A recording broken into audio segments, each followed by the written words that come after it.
Bonnie Philippe, le Cameroun vient de perdre par un score lourd. Quelle est votre analyse?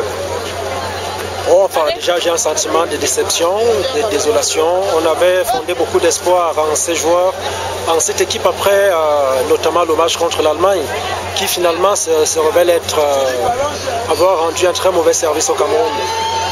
Lorsque nous avons une équipe qui doit jouer compact et dans laquelle il y a de la cohésion et de l'harmonie, on ne laisse pas des espaces lorsqu'un coéquipier a perdu le ballon. On a bien l'impression qu'il y a encore ce genre de problème en équipe du Cameroun et on a le couronnement de tout ce que la presse a toujours dénoncé, à savoir l'indiscipline dans l'équipe, les joueurs qui se regardent en chaîne faïence, avec une scène totalement, je veux dire, honteuse de Mukanjo et Assou Ekoto qui en viennent aux mains et qu'ils se fassent séparer par les adversaires croates. Je crois que ça, c'est véritablement symptomatique de ce que cette équipe n'existe pas. En tout cas, ils auraient dû perdre par 10-0. Le score m'importe peu. Mais tel que ça se passe, tel qu'on les a vus déployer leur jeu aujourd'hui, on a bien l'impression qu'il faut véritablement une équipe conquérante et compétitive. Quel était le rôle de l'entraîneur? Très nul, si vous voulez mon avis.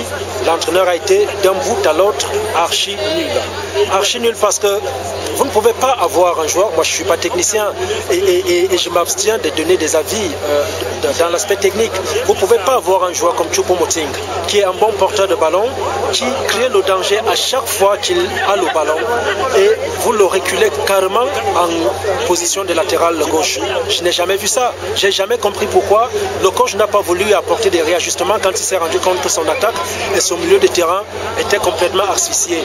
Il faut qu'il explique pourquoi il a choisi ce système de jeu, pourquoi il s'obstine à mettre sur pied un système de jeu qui est rédhibitoire au Cameroun. Le coach Volker Finke, à mon sens, est à 70% responsable des échecs du Cameroun. Merci.